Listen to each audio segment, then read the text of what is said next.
E aí galera, bom dia meus companheiros. Então eu resolvi fazer um vídeo aqui, né, sobre redação do Enem, dicas, né, para vocês aí que estão nessa correria aí, né, junto comigo.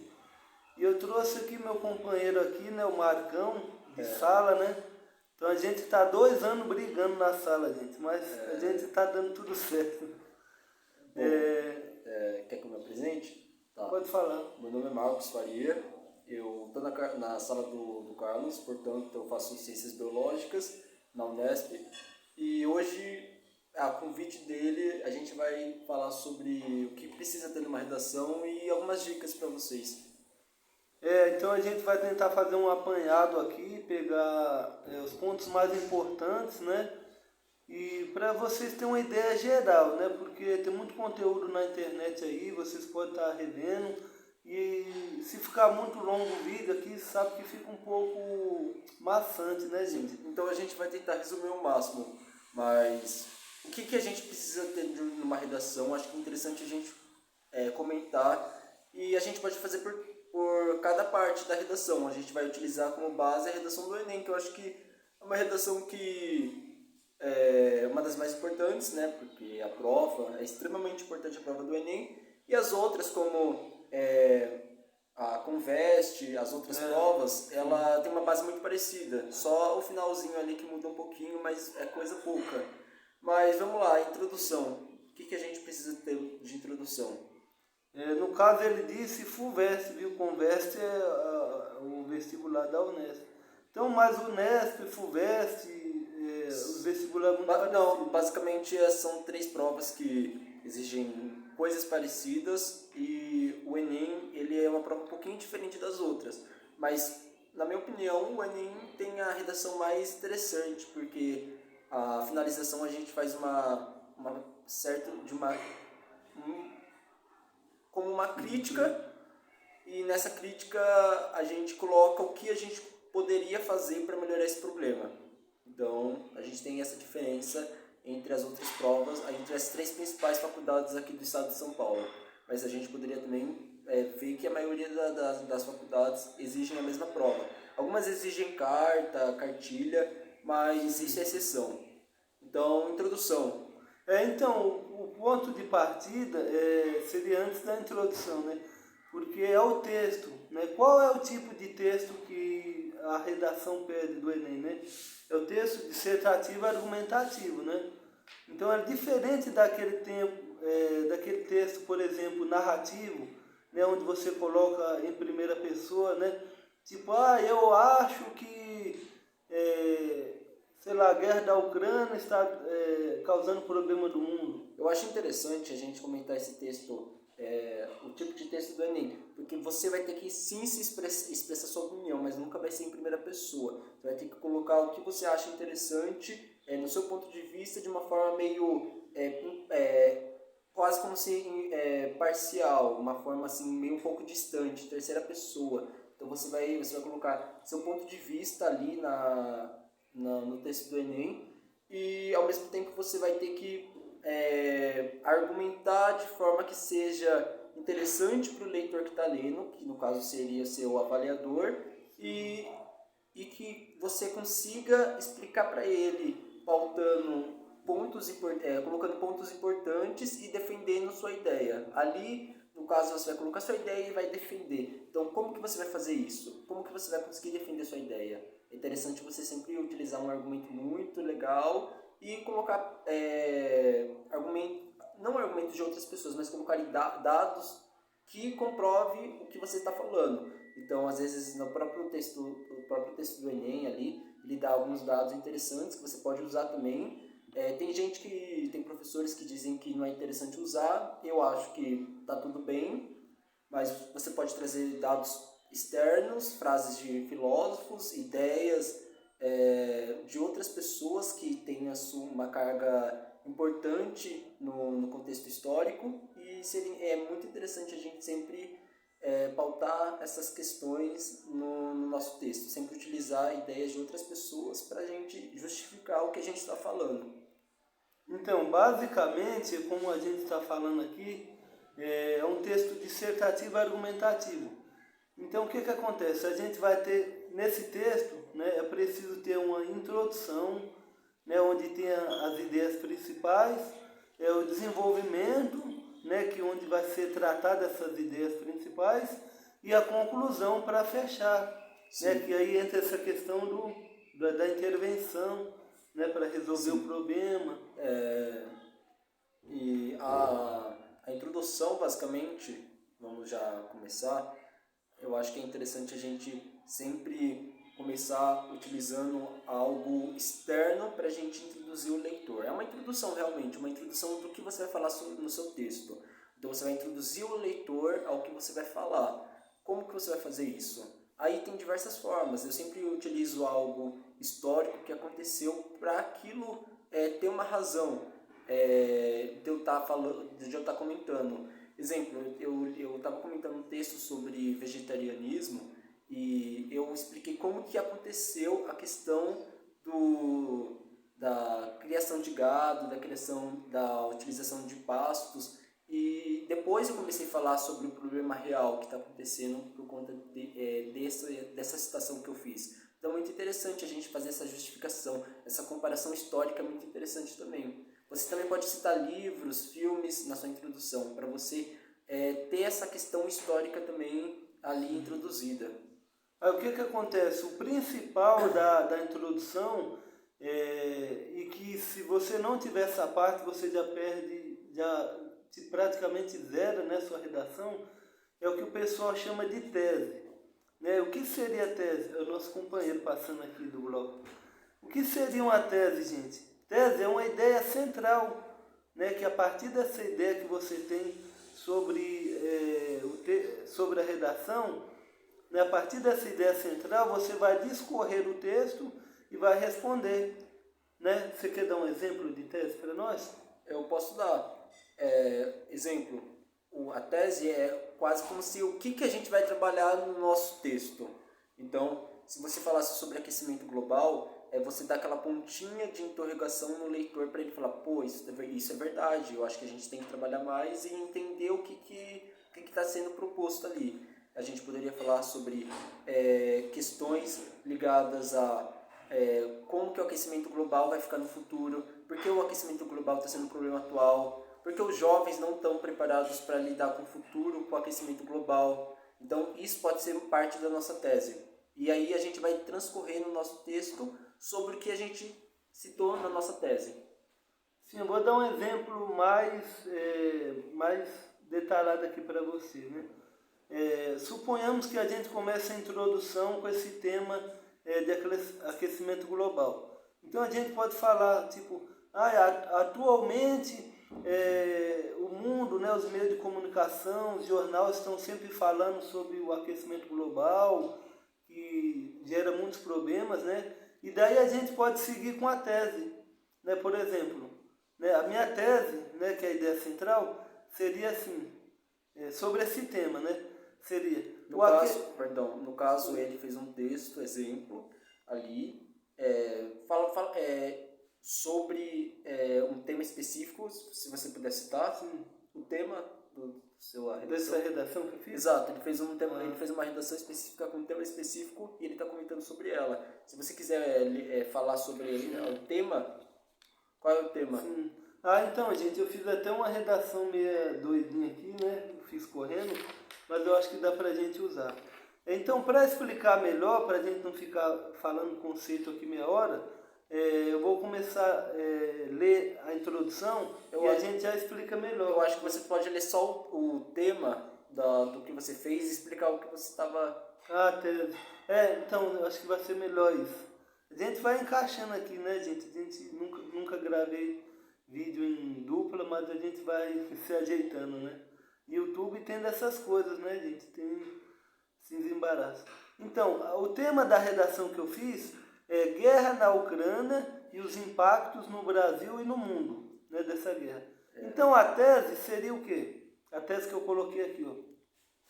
Uma guerra, né, dessa magnitude, né, uma guerra bélica entre Rússia e Ucrânia, pode gerar consequências, impactos desastrosos no mundo, né? pode impactar a economia, né, e a estabilidade política e democrática, né, e social do mundo, né? Você queria explicar um pouco sobre isso? Eu acho interessante quando a gente vai falar de um tema como esse, a gente especificar, deixar algo específico o que você vai trabalhar. Não trabalhar vários temas em conjunto. Exemplo, se você quiser falar sobre política, fale só sobre política no seu texto. Deixa o seu texto bem redondinho. Não deixa um texto muito amplo, senão a pessoa que está lendo ela vai ficar perdida. E você vai se perder durante a escrita. A escrita, lembrando que tem que ser em torno de 1 hora. Você tem que ser 1 hora que você vai fazer seu texto e além de passar para a folha principal. Então, basicamente, tem que ser uma coisa muito rápida. Então, eu diria, escolha uma coisa principal que você vai falar. Vou falar sobre política, vou falar sobre a questão ambiental ali que está envolvida. Então, seria interessante você ver um ponto principal e começar a trabalhar a partir dele. No caso, esse texto é muito atual porque ele está falando de uma guerra que está acontecendo. Provavelmente jamais vai cair sobre guerra na Ucrânia no texto do Enem, porque o Enem ele é escrito bem no comecinho do ano, e ele não envolve coisas muito polêmicas. Ele tem uma questão ali que coisas muito atuais, muito polêmicas, ele geralmente não cai. Ele pode cair coisas atuais e que estão sendo trabalhadas no momento, né, estão sendo discutidas, mas dessa forma não. Geralmente, eu diria que a chance de cair guerra na Ucrânia no Enem esse ano é 0. Pode cair algo relacionado a alguma questão de guerra. Geralmente o Enem não trabalha sobre guerra também. Pode falar sobre algo político envolvendo a Rússia ou algo do tipo, mas o Enem geralmente não trabalha com isso não. Ele é um tema mais que aborda a questão do Brasil atual.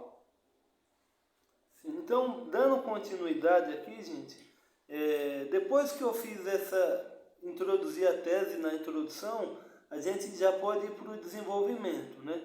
E como eu tinha dito, o desenvolvimento onde a gente vai trabalhar essas ideias que nós trouxemos, né? Para, como ele disse, a gente argumentar e trazer, né?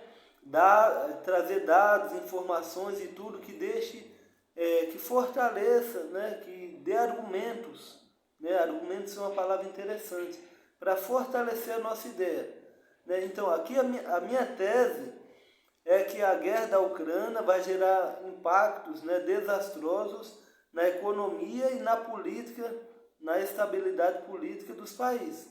Então, o desenvolvimento, a gente já pode o quê? A gente vai fazer o quê? A gente vai começar a falar sobre isso, sobre os 2 pontos. Então, aqui eu separei em 2 parágrafos, né, um para falar sobre a economia, né, o desastre econômico, e o outro sobre desastre político, né? Você quer que eu... No caso, não é regra você escrever com 2 parágrafos. É interessante você utilizar 2 parágrafos para você já chegar na prova com algo já pronto, quase como uma receitinha pré-feita, porque é pouco tempo. Mas caso você queira também, pode escrever com um parágrafo e é tranquilo em relação a isso. O Enem ele permite e caso você consiga se expressar totalmente com esse parágrafo só. Só que eu acho que é um pouco perigoso para uma prova tão rápida e que pode ter tantas variáveis ali. Sim, então, o primeiro parágrafo que eu coloquei aqui do desenvolvimento, eu coloquei para falar sobre os problemas econômicos, né, que está lá na minha tese. Sim. Então, eu estou falando aqui na redação que esse conflito já tem gerado, né, o preço dos aumento nos preços do petróleo e dos demais combustíveis, né? E dentro desse mesmo parágrafo, porque assim, tem os métodos também de raciocínio, você conhece? Não, nunca ouvi falar. Então eu uso métodos de raciocínio para encaixar certinho os parágrafos, né? Eu começo com uma premissa maior, né? Tipo com uma ideia maior, uma intermediária e uma para fechar, né? Como seria isso, né? Essa tese tem até uma frase, eu acho que você conhece essa frase, que fala assim, todos os homens são mortais, Sócrates é um homem mortal. Sócrates é um homem. Então, por conta disso, Sócrates é mortal. Né? Você entende? Dá para fechar certinho esse raciocínio. Bom, eu não sei se eu entendi 100%. Eu acho interessante o que você está dizendo. É uma forma de, caso você queira algo mais construído, né? Uma coisa você já chega pronto. Mas eu acho que eu não concordo 100% com isso, porque eu acho que isso impede um pouco do fluxo de pensamento. Quando você chega lá, você pode ter os 4 parágrafos, você pode ter algo mais pronto na sua cabeça. Mas eu acho que você tem que seguir o fluxo de pensamento que você tenha melhor dinamismo. Ali você vai trabalhar da melhor forma possível com o que seu pensamento, o que você está sentindo ali naquele momento, como você pode escrever. Então eu acho que é melhor deixar isso mais solto para você conseguir fluir melhor as ideias. Então as ideias têm que fluir de uma forma que você consiga explicar da melhor forma possível. E quando você faz isso, você está limitando suas ideias a algo muito pequeno e às vezes pode prejudicar um pouquinho. Então uma coisa que eu diria é você pode fazer isso caso você achar melhor para ti, e é muito interessante você testar antes. Não chega lá e testa. Você testa antes, escreva, coloca o tempo certinho e vê qual é melhor para você. Na minha concepção, para as pessoas geralmente é deixar o fluxo de pensamento guiar você. É até interessante você fazer um planejamento antes, bem rápido. Você colocar o que eu vou colocar na introdução, o que eu vou colocar durante o texto, o que eu vou concluir. É muito interessante porque você já tem ali o que você vai escrever. Aí as ideias vão fluindo, mas você também não pode sair muito fora daquilo. Porque se você sair fora daquilo, se você tem TDAH, você vai se complicar todo e você vai ficar muito perdido durante o texto. É interessante você ir seguindo e você tentar fazer o texto da melhor forma possível sem se perder muito. Uma professora minha dizia sempre, tenta fazer o texto mais fechadinho possível, tenta fazer algo não muito amplo, tenta deixar algo fácil para você e fácil para o leitor que vai ler e compreender aquele texto. E também não precisa, uma coisa que eu lembrei agora, que ela sempre dizia, nunca arrisca nas palavras, sempre tenta colocar as palavras mais fáceis para você, nunca tenta deixar uma coisa muito difícil, porque você vai errar ali a ortografia e vai descontar pontos, e desconta muito ponto mesmo. Então, escreva da melhor forma possível, sem tentar escrever coisas muito, muito longas, muito difíceis. Tenta fazer o mais fácil para você e mais fácil para o leitor também. Sim, isso aqui que eu estou dizendo é como se fosse uma receita de bolo, né, gente? Mas tem essa questão que ele falou, é interessante, né? Então você vai, na verdade é isso, né? Você vai vendo como que você escreve melhor, se organiza melhor, né? Porque as pessoas não são todo mundo iguais, né? As pessoas, eu acho que tem um pouco de medo de deixar o pensamento fluir por uma questão de, meu Deus, e se o corretor zerar? Para o corretor zerar você é muito difícil, assim, muito difícil mesmo. Você tem que fugir de uma maneira muito, muito discrepante. Já teve pessoas que no passado escreveram receitas de bolo no meio da redação e continuaram a sua redação normal e ganharam uma nota relativamente boa, em torno ali de 500, 600, e isso é uma nota relativamente interessante. Então significa que muito difícil o corretor zerar a sua prova. Você tem que fugir demais, você tem que falar de algo totalmente ao contrário do que é o tema. Então trabalhe o tema no que você consegue e não tenta não fique com medo e não peça seu pensamento de fluir. Só também não vai escrever algo totalmente discrepante, que ali não tem nem como o corretor dar nota, né? Porque você não está falando sobre o tema, mas se falou sobre o tema, deixa o pensamento fluir. Tenta falar das coisas mais pertinentes dentro desse tema. Então, se você falar um tema mais ligado à economia, não tenta falar sobre biodiversidade, sobre o meio ambiente.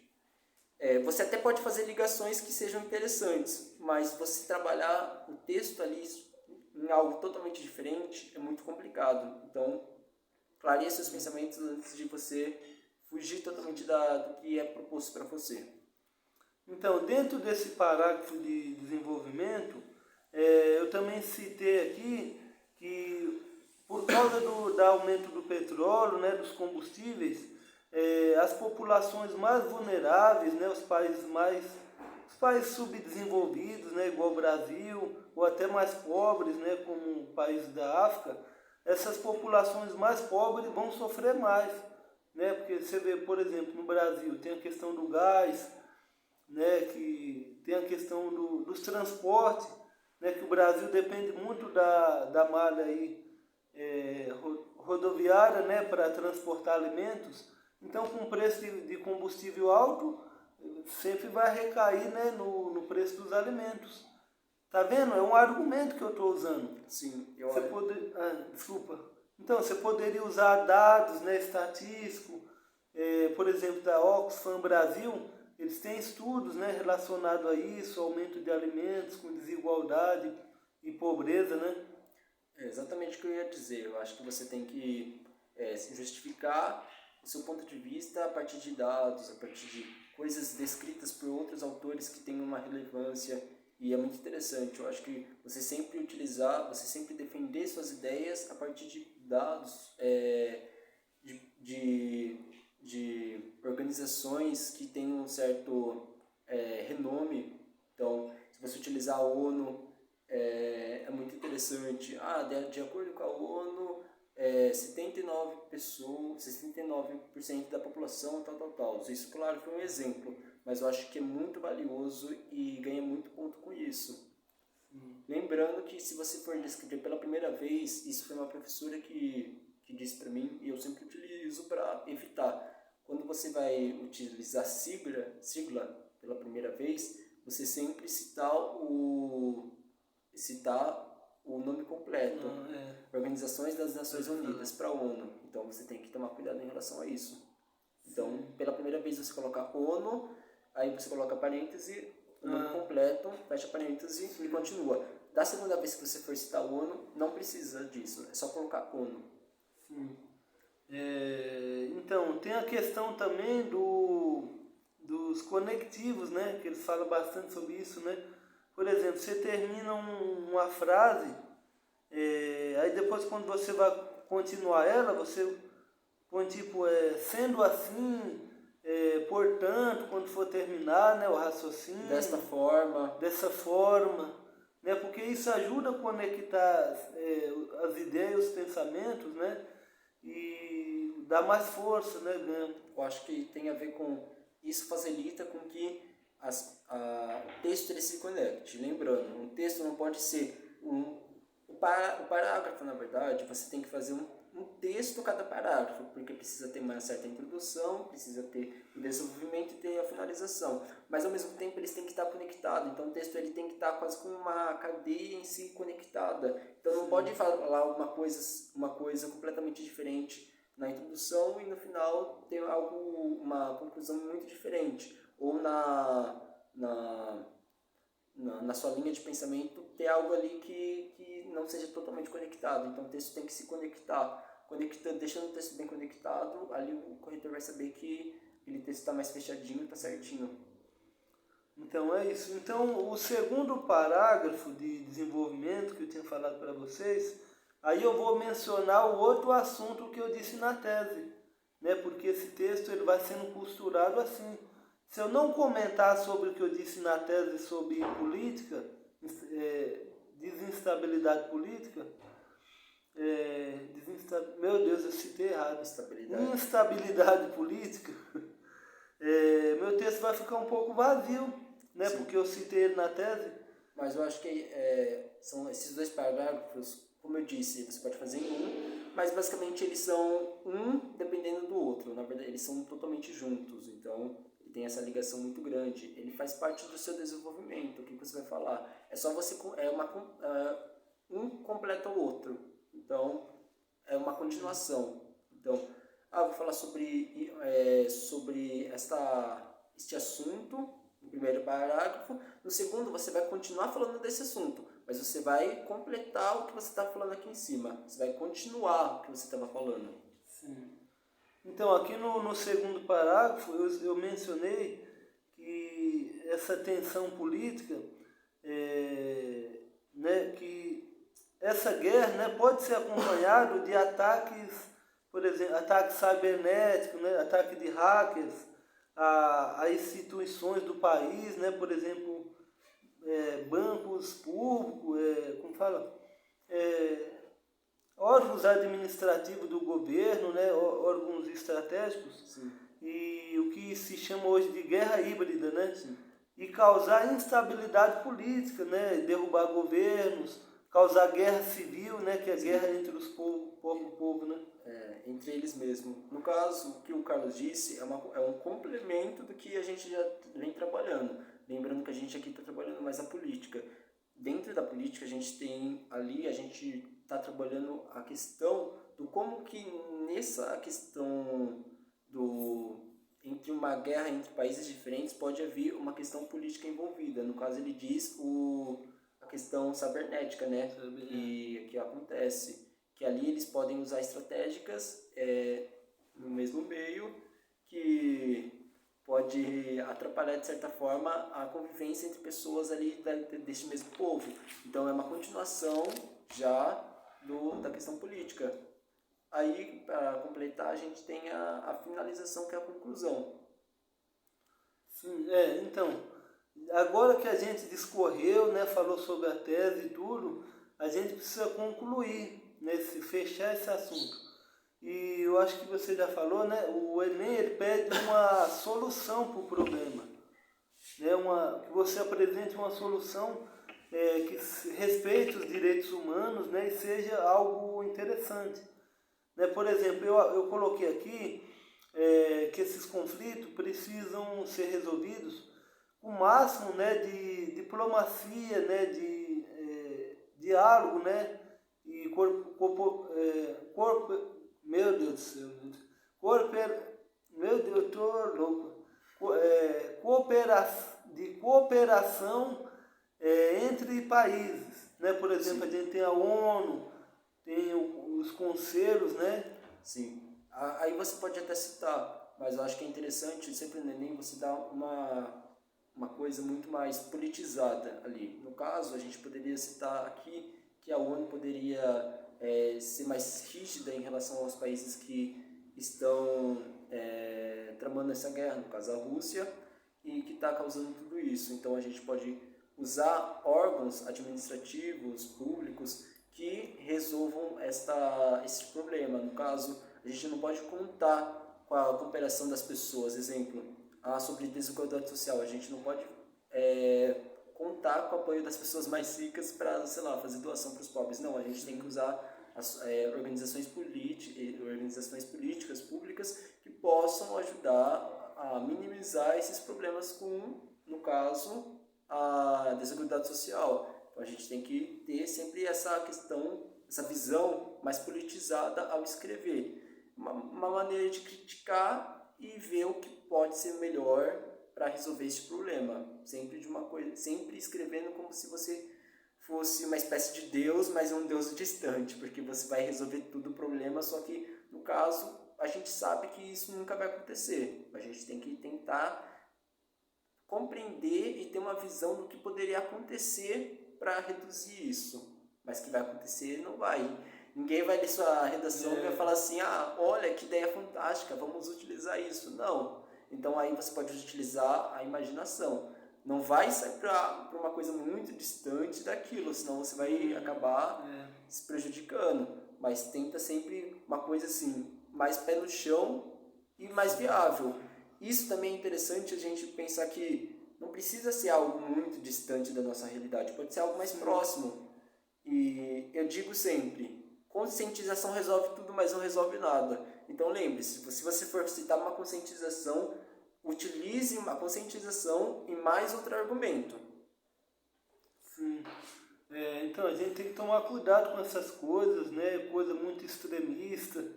A gente tem que tomar cuidado com respeitar os direitos humanos e que seja uma coisa também viável, né? Sim. É preferível ser uma coisa viável. Os direitos humanos, lembrando que se você desrespeitar os direitos humanos, é zerar a sua redação.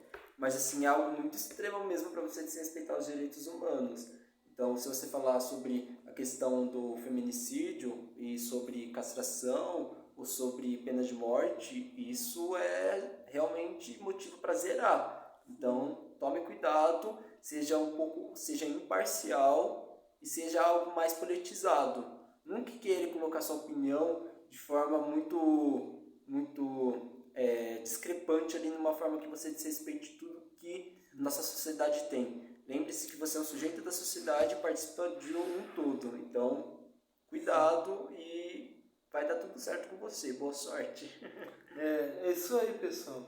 E uma coisa que eu, antes da gente ir embora, né, para não ficar, já está 30 minutos o vídeo, mas eu acho que antes da gente ir embora, eu acho que é interessante a gente falar sobre algumas coisas que eu venho falando no canal, né, sobre estudos e Enem, e se aplica à redação, né, que é a questão da persistência, né, da rotina, né, de continuar fazendo, né, por exemplo, quando eu fazia cursinho, eu fazia 1 ou 2 redações por semana, né, eu era preguiçoso, vou falar a verdade, só fazia 1 por semana, né. Eu acho que tá ótimo.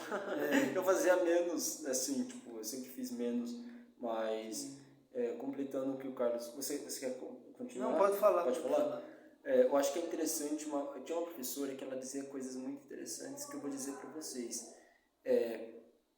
Você nunca vai ser ouvido quando você é pobre, geralmente quando você é negro, quando você é da periferia, quando você está numa situação de vulnerabilidade. Você nunca vai ser ouvido pelas pessoas e, infelizmente, isso é uma realidade. E no Enem você vai ter a chance de ser ouvido por 2 pessoas, 2 profissionais. E ouvido não, né? Você vai ter suas ideias lidas e escreva algo que você vê na sociedade, escreva o que você sente, o que você está achando que é um problema. Se você é um jovem de periferia que está falando sobre desigualdade, pode escrever sobre periferia, é muito interessante. Deixa o seu fluxo de pensamento seguir. Só não vai fugir muito do tema, mas, sabe, eu vou trabalhar sobre isso, então é a hora de você colocar o que você sempre quis em jogo, sabe? Seja feliz para escrever. É só uma redação, se não deu certo, volta lá e faz de novo. É só uma prova, não mostra sua inteligência de maneira nenhuma. Mostra como você está preparado para uma prova que não demonstra nada, sabe? Não é o quão inteligente você é. Então é a hora de você mostrar o que você está vendo e não está conseguindo falar para ninguém. Então seja feliz, faça sua redação que vai dar tudo certo. É isso, né, gente? O Enem é uma oportunidade grande, né, de ter acesso ao ensino superior, né? Eu e ele já fizemos o Enem. Eu fiz o Enem 5 vezes para passar na Unesp, né? Então, além de ser um espaço, né, onde você vai treinar e tudo, vai desenvolver, né,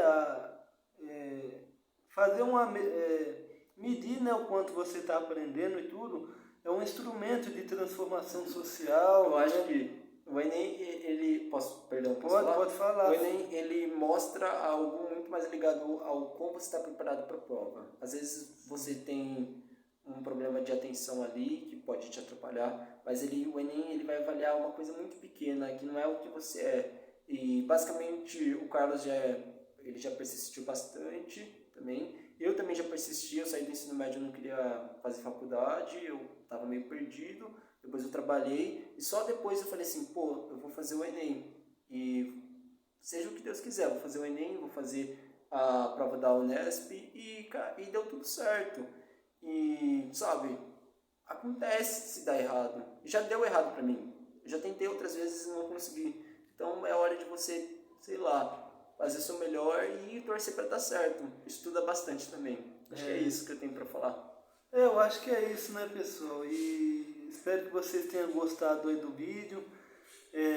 Se você gostou, se você tem algum comentário, né, quiser falar com o Marcos, você quer deixar seu Instagram nos comentários? Você pode deixar o comentário aqui que eu vou estar olhando. Aí eu comento, eu posso comentar embaixo e vocês podem estar livres aí para comentar o que quiserem.